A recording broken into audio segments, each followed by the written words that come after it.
সেই পরমস্পর প্রতি আমার অনাদি রাতি গভীর তিনি কিনা আজ এই ধরিনি ধরা ভক্তের দাঁড়ে দাঁড়ে ঘুরে ঘুরে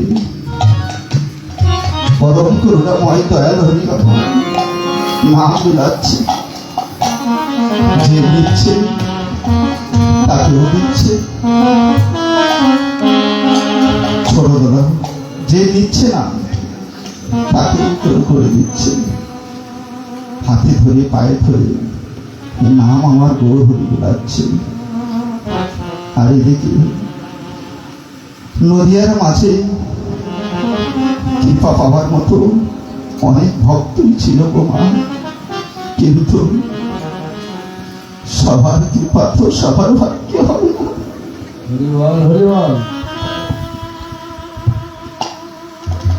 তোর সবার নদিয়ার মাঝে এক ভক্ত ছিল,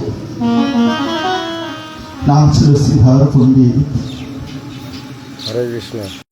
এই নদিয়ার মাঝে তাকে দেখবার মতো কেউ ছিল। হরে কৃষ্ণ। ছিল একমাত্র হরে কৃষ্ণ। আমার গৌর হরি।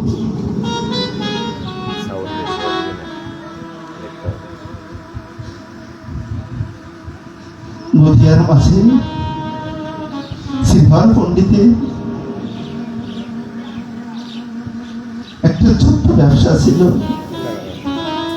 সে প্রতিদিন প্রকৃতিটাকে সারা দিয়ে ওই মাঠে গিয়ে শাক কচু মোচা সংগ্রহ করে ওই অতই নদিয়ার হাটে গিয়ে বিক্রি করত।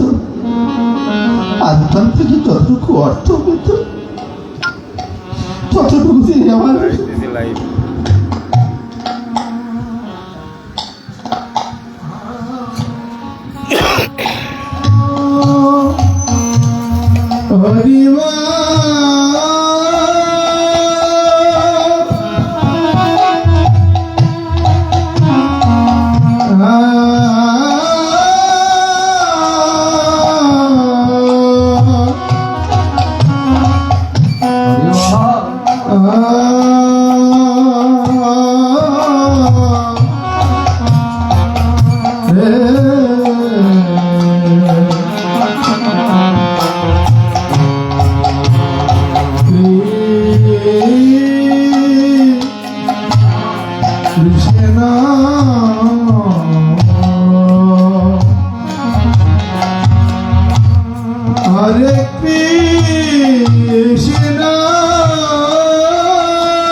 শ্রীধর পণ্ডিত কি করতো মা, প্রতিদিন ওই নদিয়ার হাটে গিয়ে ওই শাক কচু মশা বিক্রি করত।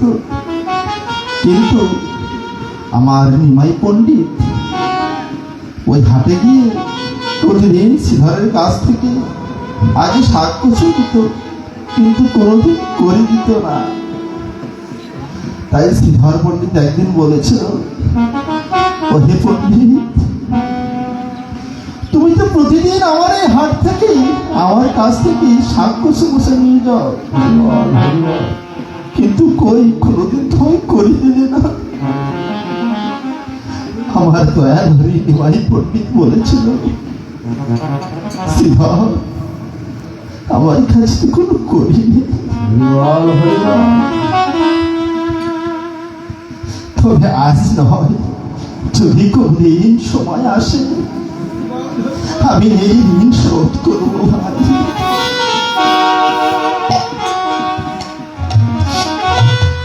এভাবে একদিন যায়, 2 দিন যায়, 1 সপ্তাহ কেটে যায়।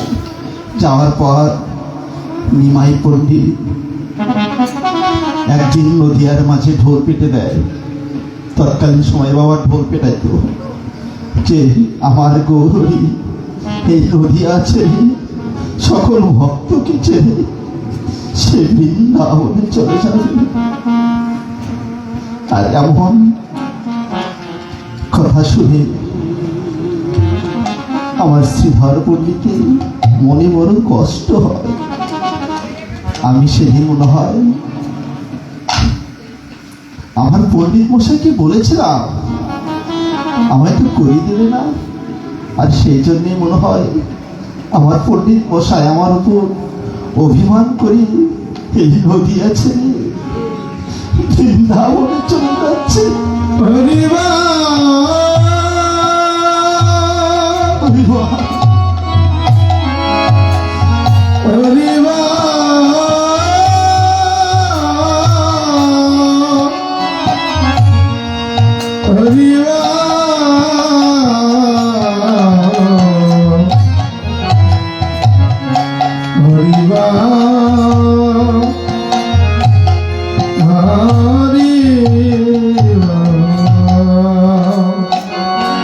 এদিকে আরো ঘোষণা দেওয়া হয়েছে যে যার যেমন সাধ্য আছে আমার নিমাই পণ্ডিতকে সেবা দিতে পারে।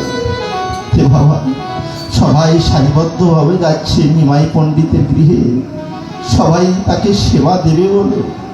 কিন্তু এই নদিয়ার মাঝে শ্রীধর পণ্ডিত এমনই পথিক দিনহীন কাঙ্গাল,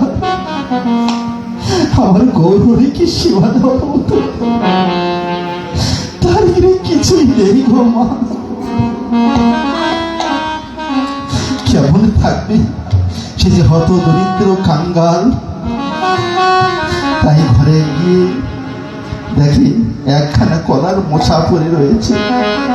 সেই কলার মোচাখানা আমার শ্রীধর পণ্ডিত এভাবে পকড়নামা করে নিয়ে ওই সারিবদ্ধভাবে দাঁড়িয়ে আছে আমার গৌর হরিকে সেবা দেবে বলে।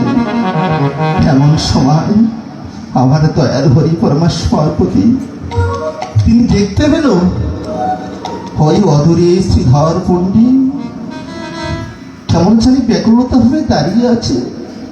তাই আমার গৌর হরি শ্রীধরকে ডাকছে, শ্রীধর শ্রীধর তুমি ওখানে দাঁড়িয়ে আছো কেন? শ্রীধর তুমি কই আমার সেবা দেবে না? আমি চাকামি করলো এই নদিয়া থেকে বৃন্দাবনে চলে যাব। তখন শ্রীধর পণ্ডিত বলছে, প্রভু আমার যে সেবা দেওয়ার মতো কিছু নেই, আমি যে বড়ই কাঙ্গাল অসহায় দারিদ্র, এই নদিয়ার মাঝে আমার মতো আর হত দরিদ্র কেউ নেই। তোমায় কি দিন আমি সেবা দেব প্রভু? শ্রীধর বলছে, প্রভু আমার সেবা দেওয়ার মতো কিছু নেই।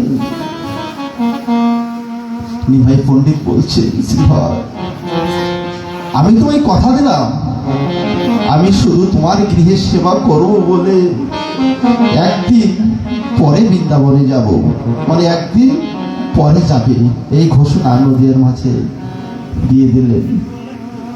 শ্রীধর তুমি গৃহে গিয়ে তোমার যা আছে তুমি তাই রন্ধন করো, আমি তোমার গৃহের সেবা নিয়ে বৃন্দাবনে চলে যাব।